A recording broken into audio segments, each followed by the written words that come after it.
The Rostermania period is officially open for player moves if they were a CWL player on a franchise that has bought into a CDL spot for 2020. Take a look and see as far as which players have been let go and which might be looking to stay for those 3 specific spots coming right up.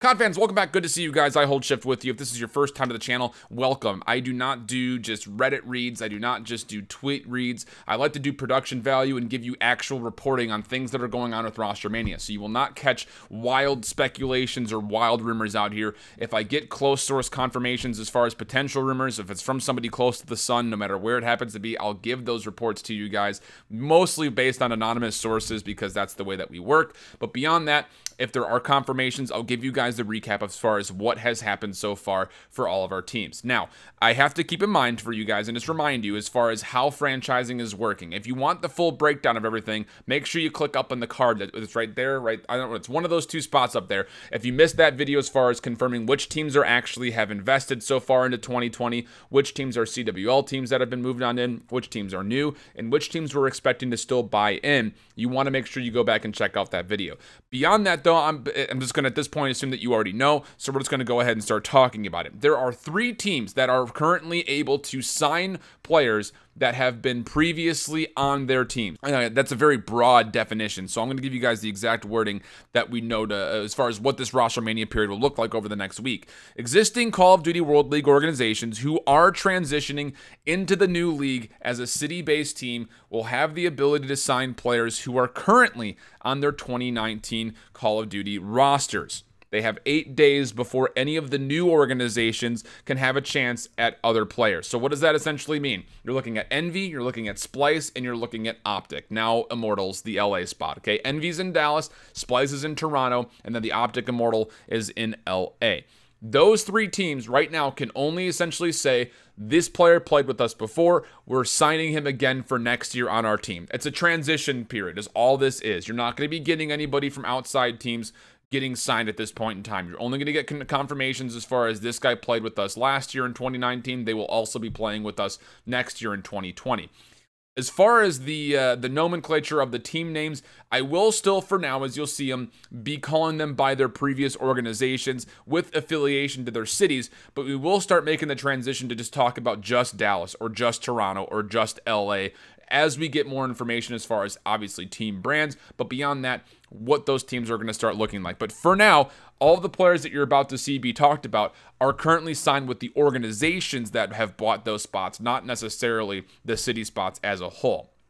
Before we dig into the players, though, I do want to confirm some staff moves, and this is something that could be happening for any team anywhere. We already announced a couple with New York, but we have a couple of other announcements coming forward. Specifically for Toronto, the head coach will continue to be the same guy that was continuing to hold on to the spot at Splyce. That's Marky B, so he will be the head coach from Splyce, transitioning, and he has been officially confirmed as the head coach of the Toronto spot. Very exciting to see what he's going to be able to do, especially considering that team definitely was getting better by the end of the year. It just came down to, I felt like they did not have as much time as I think they would have liked to get that roster fully functioning. So when he's got some time to make some moves in the offseason, very excited to see what kind of influence he's going to bring and what he's able to do for that squad as a whole.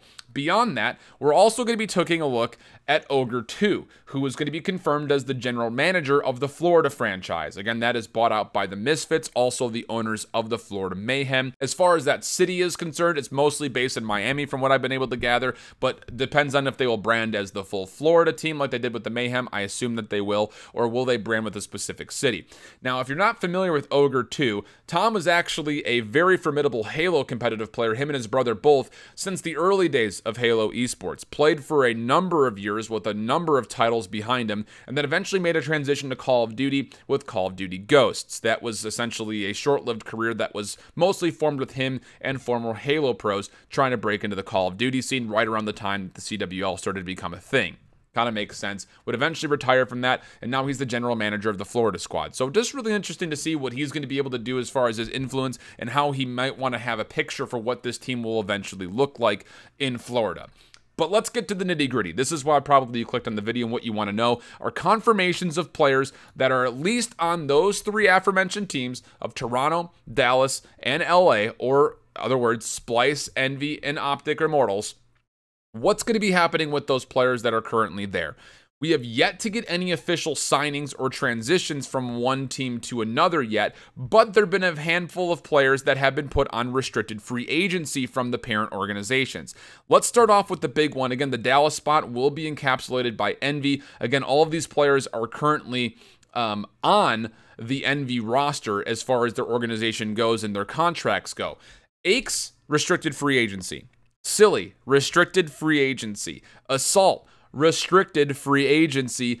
Decimate, restricted free agency. And Pharaoh, restricted free agency. On top of that, Bevels has also confirmed that he will no longer be coaching with Envy. He has put himself open to also restricted free agency, whether it be as a coach or as a player.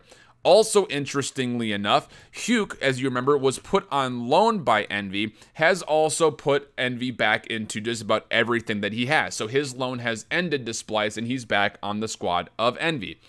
Will this mean that the Dallas team will start to center things around just Huke and make a brand new roster?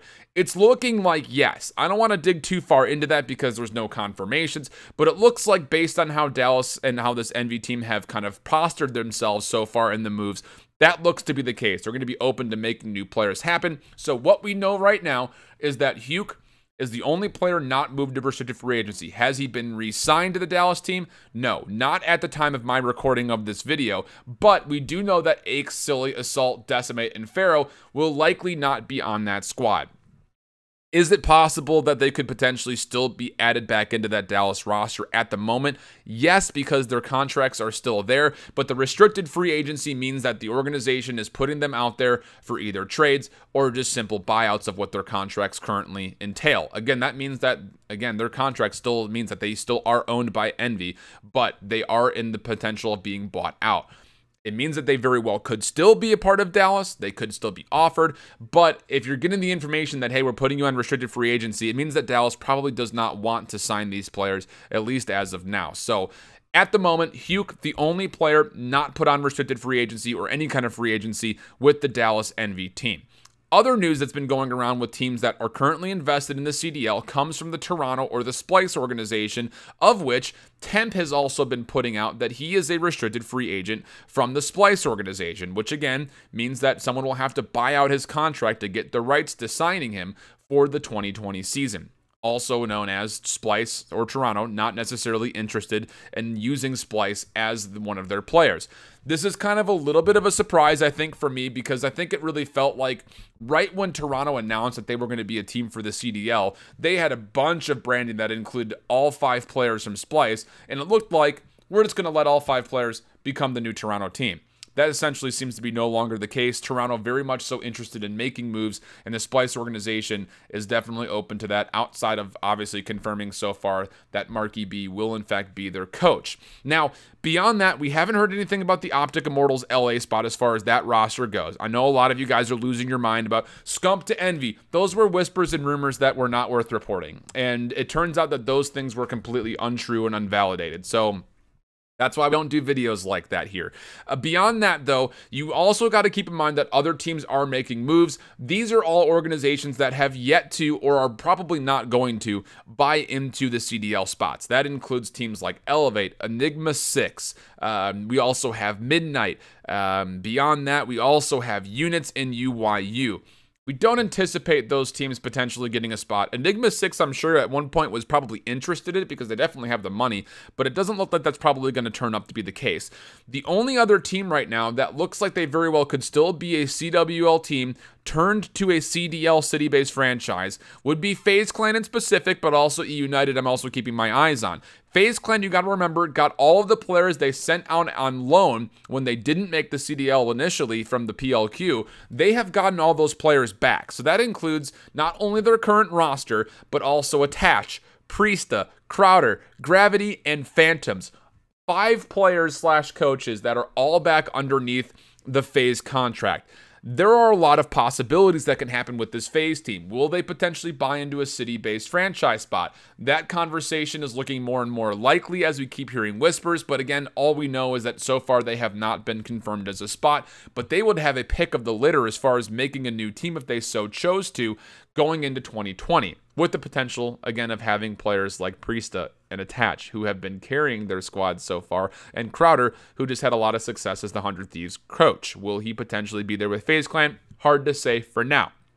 Beyond that, though, all those other teams that I had mentioned, like Elevate, Midnight, Units, and UYU, most of those players all going to be on unrestricted free agency, which essentially means that you can negotiate the contract with us. You don't have to buy them out necessarily, but they are still on contract with those teams for now, but they are open to being bought. Evil Geniuses, their players so far mostly put on restricted free agency, mostly due to the fact that we know that Evil Geniuses has confirmed that they will not be buying into a CDL spot. So while they still have players under their contract, they're going to try to get buyouts for those and essentially get their money for the full contract outward. So it just depends on what happens with all that situation, but Evil Geniuses will not have a CDL spot. It does not mean that they might not have a tier 2 spot when it comes onto the path to pro. That's all speculation, though. I don't want to get too far into that.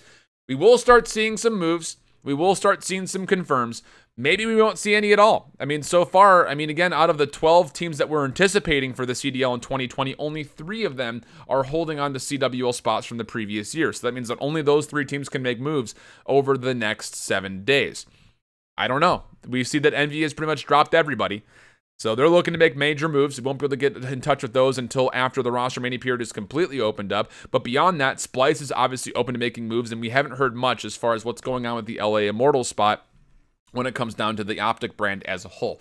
That's your recap going for you guys. I hope that video helped as far as breaking down what moves have already happened versus what we might expect.